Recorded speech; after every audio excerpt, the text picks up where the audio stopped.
Hello friends, welcome to my channel English with Chhagan Arora. Friends, आज मैं आप लोगों के लिए वी.एस. नॉयपॉल के famous novel the mystic masseur की समरी हिंदी में लेकर आया हूँ। ये नोवेल उन्होंने 1957 में पब्लिश करवाया था।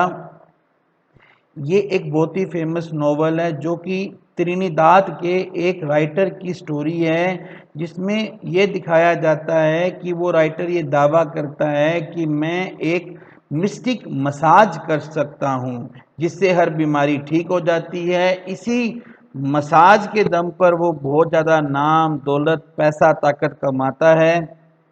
नोवेल की थीम पावर ऑफ स्टोरी, धोखाधड़ी, अंधविश्वास वगैरह है। तो अब हम स्टार्ट करते हैं नोवेल। इस नोवेल की शुरुआत में एक बेनाम नरेटर है, यानी कि एक ऐसा नरेटर है जिसका कोई नाम नहीं है। और ये नरेटर जो है ये हमें ये बताता है कि कैसे 1939 में जब वो एक छोटा बच्चा था तो उसके पैर पर एक फोड़ा हो गया था, उसके टखने पर एक फोड़ा हो गया था। और इस फोड़े का इलाज जो है, टखने पर ये जो फोड़ा था, इसका इलाज गणेश राम सुमेर ना किया था। ये हमारे हीरो हैं, इनका शॉर्ट नेम है गणेश। तो गणेश ने इसका इलाज किया था, पर गणेश कहता है कि नहीं, मैंने इसका कोई इलाज नहीं किया था। पर बच्चे की माँ आज भी ये मानती है कि मेरे बेटे को गणेश ने ही ठीक किया था। हमारा पूरा जो नोवेल है वो ये बेनाम नरेटर ही बताएगा। तो टेक्निकली ये नोवेल फर्स्ट पर्सन में है, वैसे ये नोवेल थर्ड पर्सन में है। नोवेल की सेटिंग 1940 में है, जहां फोरवेज नाम का एक छोटा सा त्रिनिदाडियन गांव है, जहां गणेश राम सुमेर नाम का एक अयोग्य शिक्षक है। ये जो शिक्षक है इसे पढ़ाना लिखाना नहीं आता है, बच्चे भी इसकी क्लास में कोई ज़्यादा इंटरेस्ट नहीं लेते हैं। और ये वैसे ही शिक्षक जो है ये त्रिनिदाद के लोगों से ज़्यादा आर्थिक रूप से सक्षम है, सुरक्षित है, पर फिर भी अपनी आय को बढ़ाने के लिए ये लोगों को सस्ता मसाज देता है, उनकी सस्ती मालिश करता है। और वहाँ के जो निवासी हैं बहुत सारे गरीब हैं और उनके पास में कोई मेडिकल एड, कोई डॉक्टर वगैरह की सुविधा नहीं है। उनके लिए तो ये एकमात्र साधन ये मसाज ही है। जब गणेश इस बात को मान लेता है कि वो बच्चों को अच्छी तरह नहीं पढ़ा सकता है, तो वो वापस अपने घर जाकर अपना कैरियर दोबारा शुरू करता है। पर जैसे ही वो घर जाता है उसे पता चलता है कि उसके फादर की डेथ हो गई है। और उसके फादर की डेथ होने के बाद उसकी एक आंटी है जिसका नाम वो द ग्रेट बेल्चर कहता है। वो आंटी पापा की अंतिम क्रिया के पैसे वगैरह का खर्चा वो भरती है।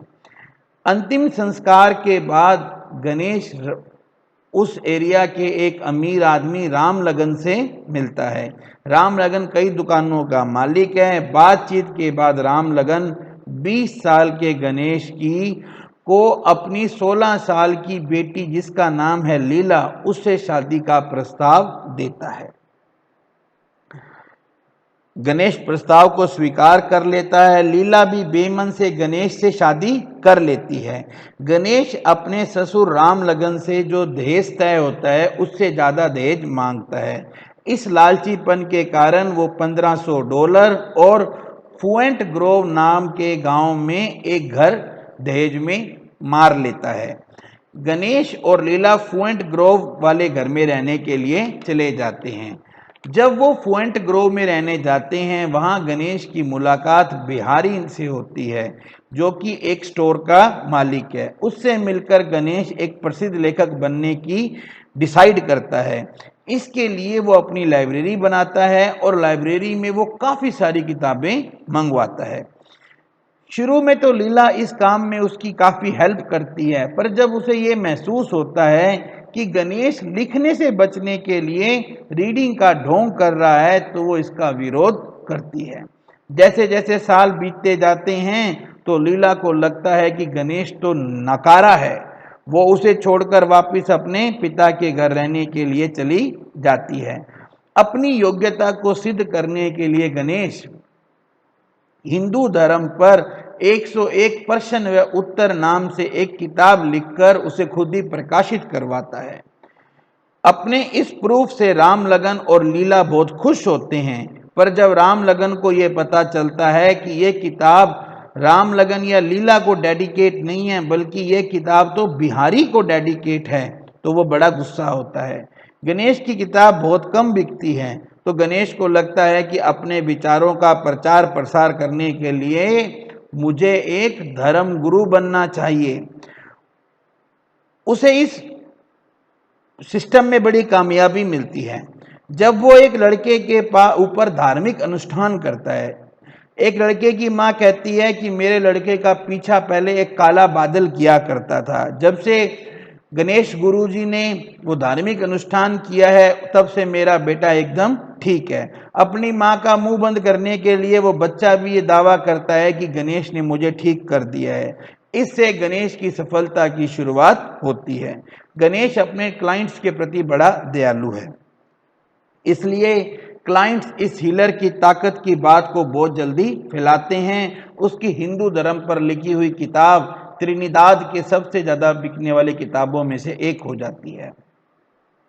रामलगन अपने जवाई के जो मिस्टिक बिजनेस है उससे फायदा कमाने के लिए उसके घर पर जाने वाली टैक्सी से ज़्यादा किराया वसूलने लगता है, क्योंकि शहर की सारी टैक्सियां जो हैं वो रामलगन के पास में हैं, रामलगन की ही हैं।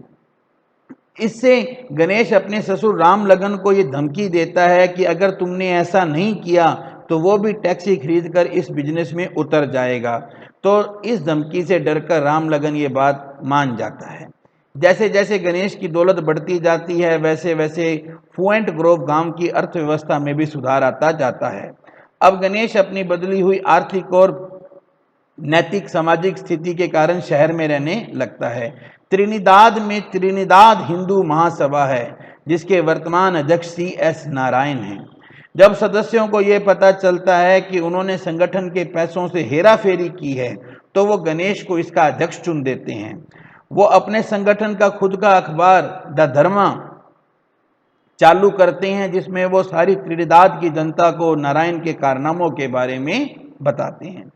गणेश की लोकप्रियता इतनी बढ़ जाती है कि वो त्रिनिदाद की संसद के लिए भी चुनाव लड़ता है और वो उसमें जीत जाता है, पर जल्दी ही उसे समझ में आ जाता है कि उसने अपने लोगों को आगे लाने का जो वायदा किया था उसे निभाना बहुत मुश्किल है, क्योंकि काउंसिल के काफी सारे सदस्य त्रिनिदाद के लोगों का भला करने की बजाय फॉरेनर्स का ध्यान ज्यादा रखते हैं। इसी बीच गणेश अपनी मेमोयर अपने संस्मरण द ईयर्स ऑफ गिल्ट प्रकाशित करवाता है जो कि बेस्ट सेलर बन जाती है।